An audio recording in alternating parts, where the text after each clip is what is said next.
জি।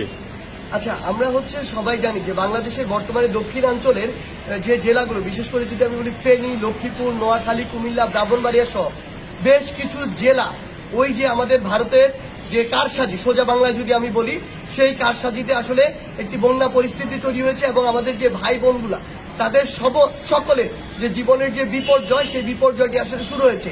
আমরা আমাদের জায়গা থেকে আসলে বিভিন্ন জায়গা থেকে দেখছি এবং আমাদের এই দুইজন ভাই তারা ফেনী থেকে এসেছেন, তারা ফেনীর এবং ফেনী সদর থেকে তারা তাদের জায়গা থেকে যে সমস্যাগুলো বলছেন সেগুলো যদি আপনাদেরকে বলি, এই মুহূর্তে তাদের মূল কনসার্ন আসলে এই ত্রাণগুলো নয়।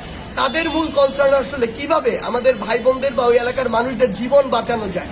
তাদের কথা জীবন বাঁচলে পরে ত্রাণ নিয়ে বেঁচে থাকা যাবে, সমস্যা নেই, কিন্তু আগে জীবন বাঁচতে হবে।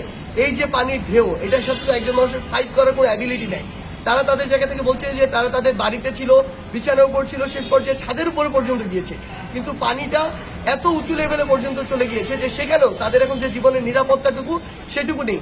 এই একটি ভয়ঙ্কর অবস্থায় যখন রাস্তাঘাট সব ডুবে গিয়েছে, কোনো যানবাহন চলছে না, বিদ্যুৎ নেই, এই জন্য তাদের ফোন থেকে শুরু করে কোনো কমিউনিকেশন বা কানেকশন তাদের সাথে নেই।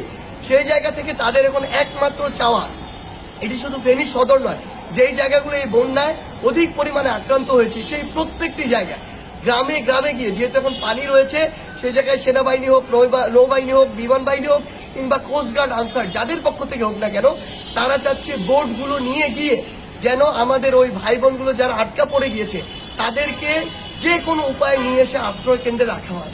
তাদের এই একটি দাবি, তাদের কথা আমার যদি যান বাঁচে পরে আমি আশ্রয় নিয়ে কিংবা আমার যে আপনারা যে জিনিসগুলো নিয়ে যাচ্ছে খাবার, এগুলো নিয়ে বাঁচতে পারবো, কিন্তু তার আগে আমার জীবন বাঁচাতে হবে। সেই জায়গায় অন্তর্বর্তীকালীন সরকার থেকে শুরু করে যারা সেখানে স্বেচ্ছাসেবক হিসেবে রয়েছেন কিংবা যারা আবার এই ভিডিওটি শুনছেন, আপনাদের কাছে একটিই রিকোয়েস্ট, আপনারা যে কোনো উপায়ে বোট কিংবা অন্য যে কোনো মাধ্যমে হোক আমার ওই যে ভাই বোনরা আটকা পড়েছে তাদেরকে সেখান থেকে উদ্ধারের ব্যবস্থা করুন, একটি আশ্রয়স্থলে নিয়ে আসুন। এরপরে অন্যান্য যা ব্যবস্থা নেওয়ার আমরা সেগুলো নিতে পারবো।